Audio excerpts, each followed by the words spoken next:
എന്താണ് ഈ പരിപാടിയിലൂടെ ഉദ്ദേശിക്കുന്നത്? എന്നോട് ചോദിക്കുന്ന ഒരു ചോദ്യത്തിനും അയ്യോ എനിക്കറിയില്ല എന്ന് ഞാൻ പറയാറില്ല. വ്യക്തമായി മറുപടികൾ പ്രതീക്ഷിക്കാം. ഒരു ഒന്നൊന്നര ചോദ്യം ഉണ്ടെന്ന് പറ.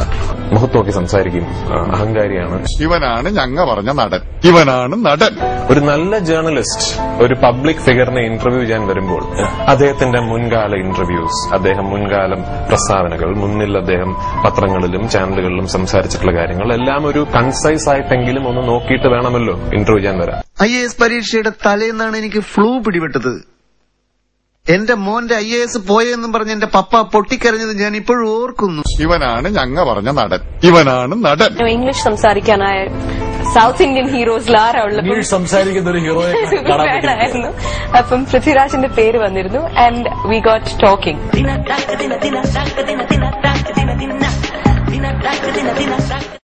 They asked me to be the brand ambassador for Tirthural. It itself is a great honor. Surely his relationship with the three women are depicted in the film in three different ways.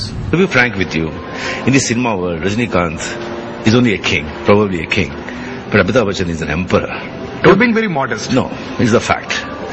I don't think you need to be tense, but you can be anxious, but not. I'm going to carry back this memory. I'm going to keep this very safely here in my heart for a long time. Again in 2004 when I was participating in the British Formula 3 Championship. Entertainer. It's a commercial entertainer. Every commercial entertainer will have this hero-villain chase, clash. ഇത് ഞാൻ ചെയ്യുമ്പോൾ മാത്രം എങ്ങനെയാണ് ഒരു കുറ്റമാകുന്നത്? മഹേന്ദ്ര സിംഗ് ധോണി എന്നത് ചെയ്യുമ്പോൾ ഒരു കുറ്റമല്ലേ? Abhishek Bachchan got married. അതെ, അത് ഞാൻ ചെയ്യുമ്പോൾ മാത്രമാണോ ഇതൊരു കുറ്റമാകുന്നത്? മലയാളത്തിലെ ഒരു നടനും എന്നെ തല്ലണ്ട. ഹിന്ദിയിൽ നിന്ന് അമരീഷ് പുരിയെ വിളിക്കാൻ. അവന്റെ വല്യപ്പനെ എന്തിനാ അമരീഷ് പുരിയാക്കുന്നത്? അമിതാഭ് ബച്ചനെ വിളിക്കാം. ഇയാൾ ഇത്രയും വലിയ പുലിവാലായിരിക്കും ഞാൻ വിചാരിച്ചില്ല. അമരീഷ് പുരി ഇതറിഞ്ഞ ബോംബെ നാളെ വിട്ട് ഇവനെ തല്ലിക്കും. ഇവനാണ് ഞങ്ങ പറഞ്ഞ നടൻ. ഇവനാണ് നടൻ. ഈ കല്യാണം കഴിച്ചതുകൊണ്ട് ഇനിയിപ്പോ പൃഥ്വിരാജിന്റെ മാർക്കറ്റ് കുറയാൻ സാധ്യതയുണ്ടോ? അങ്ങനെ സാധ്യതയുണ്ടോ? എന്നെ കുറിച്ച് എന്ത് കുറ്റങ്ങൾ വേണമെങ്കിലും പറഞ്ഞോളൂ. ഞാൻ അഹങ്കാരിയാണ്, അധിക പ്രസംഗിയാണ്. പക്ഷെ കല്യാണം കഴിക്കാത്തത് കൊണ്ട് മാത്രം നിലനിന്നൊരു നടനാണ് ഞാൻ എന്ന് പറയരുത്. അതിനേക്കാളൊക്കെ കഴിവെനിക്കുണ്ട്. ഒന്നുമില്ലെങ്കിലും സംസ്ഥാന സർക്കാരിനെ ഒരു വർഷം അംഗീകരിച്ചല്ലേ ഏറ്റവും നല്ല നടൻ എന്ന് പറഞ്ഞു. കഴിഞ്ഞ വർഷത്തെ സ്റ്റേറ്റ് അവാർഡിന് വേണ്ടി 10-25 ലക്ഷം കളഞ്ഞതാ. സരോജ് സാർ ഡേറ്റ് കൊടുക്കാത്ത ഒരു പ്രൊഡ്യൂസർ ആയിരുന്നല്ലോ ജൂറി ചെയർമാൻ. അയാളെ ജൂറി ചെയർമാൻ എന്നല്ല വിളിക്കേണ്ടത്, പച്ചാളം. എനിക്ക് ഒറ്റയ്ക്കൊന്നും മലയാള സിനിമയെ പരിപോഷിപ്പിക്കാനൊന്നും കഴിയില്ല. പക്ഷേ I strongly believe that I M part of A movement. എന്റെ എസ്തെറ്റിക്സ് ഷെയർ ചെയ്യുന്ന കുറെ പുതിയ ഫിലിം മേക്കേഴ്സും കുറെ പുതിയ റൈറ്റേഴ്സും കുറെ പുതിയ ആക്ടേഴ്സും ഒക്കെ ഉണ്ട്. ഫോർ എക്സാമ്പിൾ,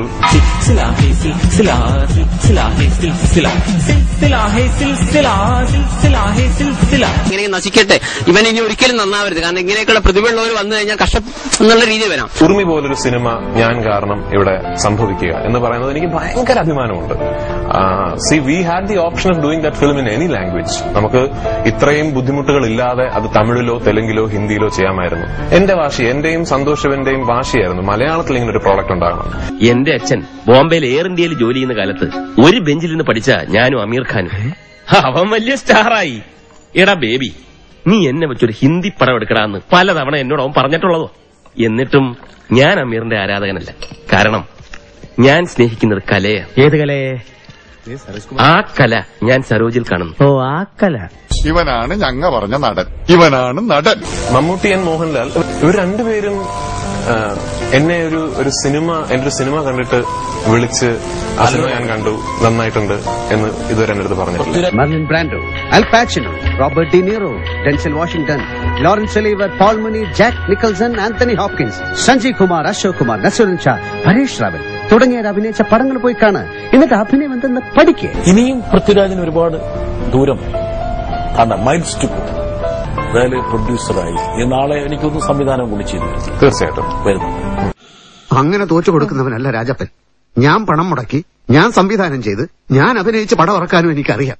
ഈ പറഞ്ഞതിൽ ഒന്ന് മാത്രം അങ്ങ് വിട്ടേക്ക്, സംവിധാനം. അത് വിവരമുള്ളവർക്ക് പറഞ്ഞിട്ടുള്ള പണിയാണ്. ഞാൻ എന്റെ ശമ്പളം കൂട്ടിയിട്ടുണ്ടെന്നുള്ളത് ഞാൻ സമ്മതിക്കുന്നു. പക്ഷെ അതുപോലെ തന്നെ ഞാൻ സിനിമയിൽ നിന്ന് പൈസ ഉണ്ടാക്കി ഞാൻ അവിടെ തോട്ടം വാങ്ങിക്കുകയോ അവിടെ ഇത് വാങ്ങിക്കുകയോ എനിക്ക് എല്ലാ ഇഷ്ടങ്ങളുണ്ട്. സൂപ്പർ താരങ്ങൾ പ്രതിഫലം കൂട്ടുന്നു എന്ന് എല്ലാവർക്കും പരാതിയാണല്ലോ. ഇത് പറയുന്നവന്മാര് വിചാരിച്ചാൽ ഇറ്റാലിയൻ മാർബിളിന്റെയും സ്കോച്ച് വിസ്കിയുടെയും വില കുറയ്ക്കാൻ പറ്റുമോ? താരങ്ങൾ കാശ് വാങ്ങുന്നുണ്ട്, പക്ഷെ അവർക്ക് അതുപോലെ തന്നെ ചെലവുണ്ട്. അതെന്താ ആരും മനസ്സിലാക്കാത്തത്? സത്യം പറയാലോ, ഒരു മാസം തട്ടി മുട്ടി ജീവിച്ചു പോണെങ്കിൽ തന്നെ ഒരു 1.5 കോടി രൂപ വേണം. ചില മാസങ്ങളിൽ 2 വരെ പോവും. അതേത് മാസം? ഏപ്രിൽ. ഇവനാണ് ഞങ്ങ പറഞ്ഞ നടൻ. ഇവനാണ് നടൻ. So am I. ഈ സൂപ്പർ സ്റ്റാർ, മെഗാ സ്റ്റാർ, മറ്റേ സ്റ്റാർ എന്നൊക്കെ പറയുന്നത് എനിക്ക് യാതൊരു, to be very frank, I am being really frank here, എനിക്ക് അതിനെപ്പറ്റി ഒരു താല്പര്യവുമില്ല.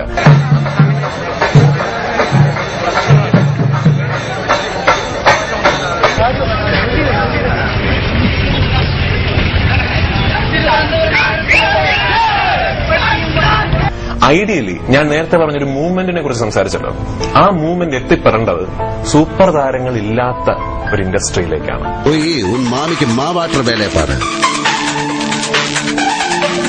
ഇവിടെ മമ്മൂട്ടി വേണോ മോഹൻലാൽ വേണോ എന്ന് ആരെങ്കിലും ചർച്ച ചെയ്യുന്നത് നിങ്ങൾ കേട്ടിട്ടുണ്ടോ? ഇവിടെ താരത്തിന്റെ ഡേറ്റ് കിട്ടുക. പൃഥ്വിരാജ് അതുപോലെ തന്നെയാണ് ഇപ്പോഴും. അതെനിക്കറിയാം. ഞാനും അതിലേക്ക് എത്തിപ്പെട്ടു. ഡേറ്റ് കൊടുക്കും, അതിനുശേഷം വേണ്ട ഡേറ്റ് വേണമെങ്കിൽ പിൻവലിക്കും, വേണമെങ്കിൽ പൈസ തിരിച്ചു കൊടുക്കും. കഥാപാത്രത്തെ വിട്ടിട്ടുള്ള സിനിമയല്ല ഞാൻ ഉദ്ദേശിക്കുന്നത്. എങ്കിൽ അഭിനയിക്കാൻ വേറെ ആളിനെ നോക്കിക്കോളൂ. എന്നോടുള്ള പ്രേമം കൊണ്ടൊന്നും അല്ലല്ലോ നിങ്ങൾ എന്നെ വെച്ച് പടം ചെയ്യാൻ വന്നത്. എനിക്ക് ലക്ഷക്കണക്കിന് ആരാധകരുടെ പിൻബലമുള്ളതുകൊണ്ട് അത് വിറ്റ് നിങ്ങൾക്ക് കാശാക്കണം. അല്ലാതെ ഞാൻ സ്റ്റാനിസ്ലോവിസ്കിയുടെ പുസ്തകം പഠിച്ചതുകൊണ്ടൊന്നല്ലോ. കോഴിക്കേ മുല വന്നു, മനസ്സിലായല്ലോ. Mammootty and Mohanlal both of them should start playing there age എന്ന് ഞാൻ വിശ്വസിക്കുന്നു. ഇവര് എപ്പോഴും ഒരു മനുഷ്യന്, ഞാൻ എപ്പോഴും പറയാറുണ്ട്, you have a choice at one point of your life. You can either be a not so good looking youngster or you can be a really good looking old man. It's a choice you have to make. 40ാമത്തെ വയസ്സിലല്ലേ sir Sathyan master ആത്മശ്രീയിൽ അഭിനയിക്കാൻ? കാമുകനായിട്ടും പ്രണയതൽപരായിട്ടും ഇഷ്ടം പോലെ അഭിനയിക്കാം. ചെറുപ്പക്കാരൻ എന്ന വാക്ക് ഉപയോഗിച്ചു, അതാണ് അത് ഉപയോഗിക്കാൻ പാടില്ല.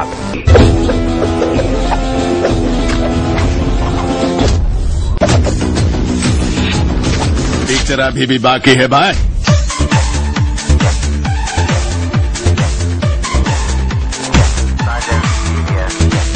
ഗോവയായാലും നിന്റെ അപ്പൻ ജനിച്ച കുമ്പളങ്ങിയായാലും ജാക്കിക്ക് ഒരേ മഴയില്ല. എനിക്ക് 60 വയസ്സാകുമ്പോൾ എനിക്കൊരു ചെറുപ്പക്കാരനായിട്ട് അഭിനയിക്കാൻ എനിക്ക് താല്പര്യമുണ്ടാകുമെന്ന് തന്നെ ഞാൻ വിശ്വസിക്കുന്നില്ല. I wouldn't be interested in doing that എന്ന് ഞാൻ വിശ്വസിക്കുന്നില്ല.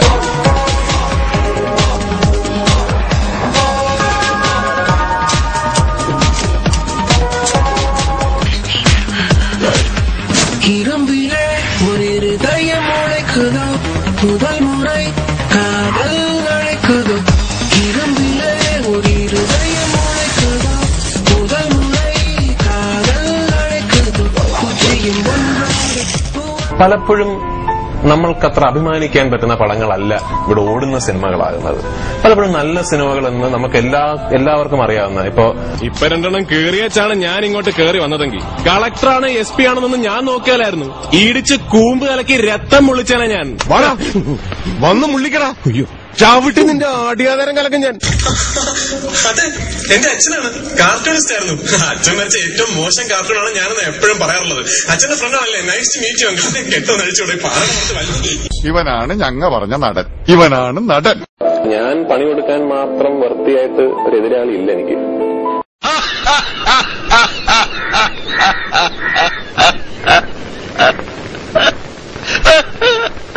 I know acting is what reacting. It is behaving. You know what Stanislavski said about acting? ഇതെല്ലാം പഠിച്ചിട്ട് തന്നെയാണ് ഞാനും ഈ പണിക്ക് ഇറങ്ങിയത്.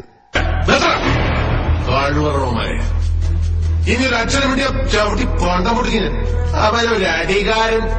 സിനിമയിലെല്ലാം നീ ജീവിതത്തിൽ അടികൊണ്ടിട്ടുള്ള നാടകം കളിക്കുന്നത് എന്താണ് കുഴപ്പം? 2.5 മണിക്കൂർ തട്ടേക്കരുന്ന് ഡയലോഗ് തെറ്റാതെ പറയാൻ പറ്റണമെന്നൊക്കെ കണ്ടിരുന്നേക്കെ. നിന്നെയൊക്കെ ഒരേ ഞാൻ ഭൂമിയിലോട്ട് സിനിമാക്കാരായിട്ടൊക്കെ ഇറക്കിയതല്ലേ? സിനിമാക്കാർക്ക് എന്താണ് നടൻ കൂടുതലുണ്ടോ? അതോ നിന്റെയൊക്കെ മറ്റടുത്തുനിന്നാണ് മൂലമറ്റത്തേക്ക് അറിഞ്ഞു കൊടുക്കുന്നത്? ആനത്ര ബുദ്ധിയുണ്ടെങ്കിൽ അവൻ അഭിനയിപ്പിക്കൂ. എന്നാ അബ്ദുൽ കലാമിനെ വിളിച്ച് അഭിനയിപ്പിക്കുക. ചാൻസ് വേണ്ടിയും തെരുകേട്ടും തെങ്ങിച്ചും തന്നെയാണ് എല്ലാവരും സിനിമാക്കാരായിട്ടുള്ളത്. അല്ലാതെ നീയൊക്കെ വീട്ടിൽ ചെന്ന് ഏത് നടനാണ് നടനാക്കിയത്? തിന്ന് എല്ലിന്റെ കയറിയപ്പോ നിനക്കൊക്കെ ചാൻസ് ചോദിച്ചു വരുന്നവരോട് പോയി. ഈ ഊത്തവരിലേക്ക് ഞാനിവിടെ ചെയ്തത്. ഇവനാണ് ഞങ്ങ പറഞ്ഞ നടൻ. ഇവനാണ് നടൻ. ഈ അഭിമുഖത്തിന്റെ ഒരു സമഗ്രതയ്ക്ക് വേണ്ടി കൊച്ചിയുടെ ഒരു പാട്ടും കൂടിയാണ് നന്നായിരിക്കും എനിക്ക് തോന്നുന്നത്. റിക്വസ്റ്റ് മാത്രമാണ്. ഒരു സാന്ത്വനം മൃദുസാന്ത്വനം ഇന്നെവിടെയാ മൊഴികൾ, ഇന്നെവിടെയാണ് ഇരുളകലുന്നൊരു പുലരി സൂര്യമുഖ, ഇനിയൊരു പുതിയ മുഖം